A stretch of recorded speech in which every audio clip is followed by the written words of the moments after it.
Hi friends, இன்றைக்கி நம்ம 9th இயல் 6லிருந்து 9 வரையுள்ள வினாக்கள் பார்க்கலாம். உருவத்தின் முன்பகுதியும் பின்பகுதியும் தெளிவாக தெரியும் வகையில் முழு உருவத்துடன் அமைந்தவை முழு உருவச் சிற்பங்கள். உருவத்தின் முன்பகுதியும் பின்பகுதியும் தெளிவாக தெரியும் வகையில் முழு உருவத்துடன் அமைந்தவை முழு உருவச் சிற்பங்கள். சிற்பங்களை வடிவமைப்பவர்கள் கற்கவிஞர்கள். சிற்பங்களை வடிவமைப்பவர்கள் கற்கவிஞர்கள். மாமல்லபுரம், காஞ்சிபுரம், திருச்சி மலைக்கோட்டை ஆகியவை பல்லவர் கால சிற்பக்கலைகள். மாமல்லபுரம், காஞ்சிபுரம், திருச்சி மலைக்கோட்டை ஆகியவை பல்லவர் கால சிற்பக்கலைகள். 2ஆம் ராசராசன் எழுப்பிய கோவில் தாராசுரம் ஐராவதீஸ்வரர் கோவில். 2ஆம் ராசராசன் எழுப்பிய கோவில் தாராசுரம் ஐராவதீஸ்வரர் கோவில். நடன முத்திரைகளுடன் சிற்பங்கள் அமைக்கப்பட்டுள்ள இடம் புதுக்கோட்டை மாவட்டத்தில் உள்ள நார்த்தாமலை.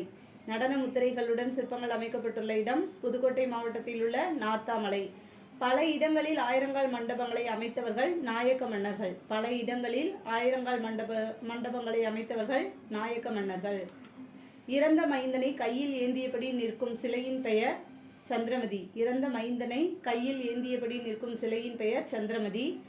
தமிழ்நாடு தொழில்நுட்ப கல்வி இயக்ககம் வெளியிட்டுள்ள சிற்பக்கலை குறித்த நூல் சிற்பச் செந்நூல். தமிழ்நாடு தொழில்நுட்ப கல்வி இயக்ககம் வெளியிட்டுள்ள சிற்பக்கலை குறித்த நூல் சிற்பச் செந்நூல்.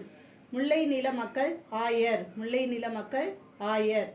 ராவண காவியம் உண்மையை உணர வைக்கும் உன்னத நூல் என்று கூறியவர் பேரறிஞர் அண்ணா. ராவண காவியம் உண்மையை உணர வைக்கும் உன்னத நூல் என்று கூறியவர் பேரறிஞர் அண்ணா. தந்தை பெரியார் வேண்டுகோளுக்கு இணங்க 25 நாட்களில் திருக்குறளுக்கு உரை எழுதியவர் புலவர் குழந்தை.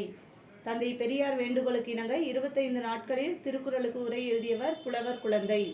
நாச்சியார் திருமொழியில் உள்ள பாடல்களின் எண்ணிக்கை 143. நாச்சியார் திருமொழியில் உள்ள பாடல்களின் எண்ணிக்கை 143. தமது காவிரி கரை வழியான பயணத்தை நடந்தாய் வாலி காவேரி எனும் தலைப்பில் நூலாக வெளியிட்டவர் தி. ஜானகிராமன். தமது காவிரி கரை வழியான பயணத்தை நடந்தாய் வாலி காவேரி எனும் தலைப்பில் நூலாக வெளியிட்டவர் தி. ஜானகிராமன். ஆச்சா மரக்கட்டைகளை கொண்டு செய்யப்படும் இசைக்கருவி நாகசுரம். ஆச்சா மரக்கட்டைகளை கொண்டு செய்யப்படும் இசைக்கருவியின் பெயர் நாகசுரம். நாகசுரத்தின் மேல் பகுதியில் பொருத்தப்பட்டுள்ள சீவாளி என்ற கருவி நாணல் என்ற புல்வகையை சார்ந்தது. சீவாளி என்ற கருவி நாணல் என்ற புல்வகையை சார்ந்தது. இந்திய தேசிய இராணுவத்தின் பொறுப்பை ஏற்க 91 நாள்கள் நீர்மூழ்கி கப்பலில் பயணம் செய்து ஜெர்மனியில் இருந்து சிங்கப்பூர் வந்தவர் நேதாஜி.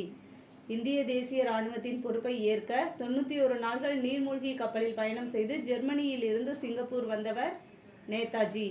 இந்திய தேசிய இராணுவத்தின் இதயமும் ஆத்மாவும் தமிழர்கள்தான் என்று கூறியவர் தில்லான். இந்திய தேசிய இராணுவத்தின் இதயமும் ஆத்மாவும் தமிழர்கள்தான் என்று கூறியவர் தில்லான். வாழ்வின் பொருள் தெரிந்தால்தான் மனிதன் மேல்நிலை அடைவான். நாட்டிற்காக உயிர் நீத்த முழு நிலவினை போன்ற தியாகிகள் முன்பு நாங்கள் மெழுகுவர்த்திதான் என்ற கூற்றுக்குரியவர் அப்துல் காதர். இந்திய தேசிய இராணுவம் தமிழர் பங்கு என்ற நூலுக்காக தமிழக அரசின் பரிசு பெற்றவர் பேராசிரியர் மா. சு. அண்ணாமலை. இந்திய தேசிய இராணுவம் தமிழர் பங்கு என்ற நூலுக்காக தமிழக அரசின் பரிசு பெற்றவர் பேராசிரியர் மா. சு. அண்ணாமலை. அடிசில் எனும் சொல்லின் பொருள் சோறு. அடிசில் எனும் சொல்லின் பொருள் சோறு. விருத்தப்பாக்களால் இயற்றப்பட்ட முதல் காப்பியமும் மணநூல் என்று அழைக்கப்படுவதும் 13 இலம்பகங்களை உடையதுமான நூல் சீவக சிந்தாமணி. விருத்தப்பாக்களால் இயற்றப்பட்ட முதல் காப்பியமும் மணநூல் என்று அழைக்கப்படுவதும் 13 இலம்பகங்களை உடையதுமான நூல் சீவக சிந்தாமணி. வெண்பாவால் எழுதப்பட்டதும் மூவேந்தர்களை பற்றி பாடப்பட்டதுமான நூல் முத்தொள்ளாயிரம். வெண்பாவால் எழுதப்பட்டதும் மூவேந்தர்களை பற்றி பாடப்பட்டதுமான நூல் முத்தொள்ளாயிரம்.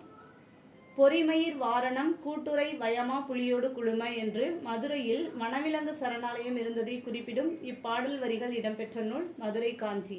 பொறிமயிர் வாரணம் கூட்டுரை வயமா புலியோடு குழும என மதுரையில் வனவிலங்கு சரணாலயம் இருந்ததை குறிப்பிடும் இப்பாடல் வரிகள் இடம்பெற்ற நூல் மதுரை காஞ்சி.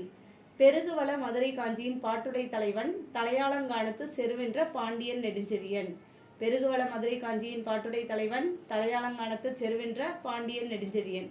125 ஆண்டுகள் வயதானதும் 18 ஏக்கர் பரப்பில் 8000 கடைகளுடன் இன்றும் ஞாயிற்றுக்கிழமைகளில் கூடுவதுமான சந்தை கிருஷ்ணகிரி மாவட்டத்தைச் சேர்ந்த போச்சம்பள்ளி சந்தை.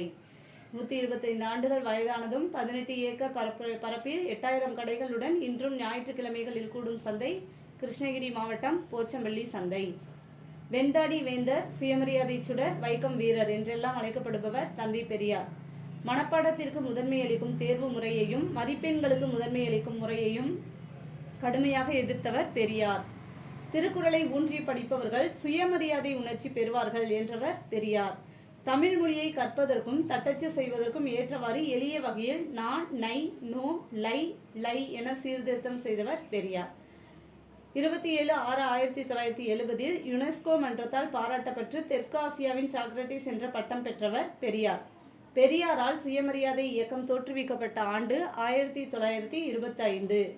புதுக்கவிதையின் தந்தை ந. பிச்சமூர்த்தி. ஹனுமான், நவ இந்தியா ஆகிய இதழ்களின் துணை ஆசிரியராகவும் பிக்ஷு, ரேவதி ஆகிய புனைப்பெயர்களில் படைப்புகளை எழுதியவருமானவர் ந. பிச்சமூர்த்தி. ஐஞ்சிறுங்காப்பியங்களுள் ஒன்றானதும் சமண முனிவரால் இயற்றப்பட்டதும் யசோதரன் எனும் அவந்தி நாட்டு பன்னனின் வரலாற்றை கூறுவதுமான நூல் யசோதர காவியம். ஒழுக்கவியலை எழுதிய உலக மேதை ஆல்பர்ட் ஸ்வைட்சர்.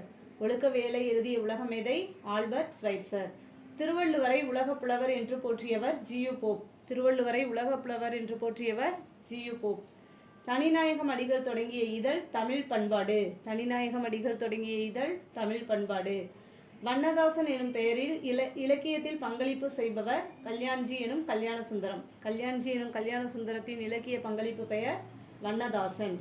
கல்யாண்ஜியின் ஒரு சிறு இசை எனும் சிறுகதை 2016ஆம் ஆண்டுக்கான சாகித்ய அகாதமி விருது பெற்றது. யாய் என்பது பாலை நிலத்தில் வளரக்கூடிய ஒரு வகை மரமாகும். கலித்தொகையில் பாலை திணையை பாடியதால் பாலை பாடிய பெருங்கொடுங்கோ என்ற பெயர் பெற்றார். பிடி எனும் சொல்லின் பொருள் பெண் யானை. பிடி என்பது பெண் யானை, வேளம் என்பது ஆண் யானை. வேரில் பழுத்த பலா எனும் புதினத்திற்கு சாகித்ய அகாதமி விருதையும், குற்றம் பார்க்கீர் எனும் சிறுகதைக்கு தமிழக அரசின் பரிசையும் பெற்றவர் சு. சமுத்திரம். நன்றி.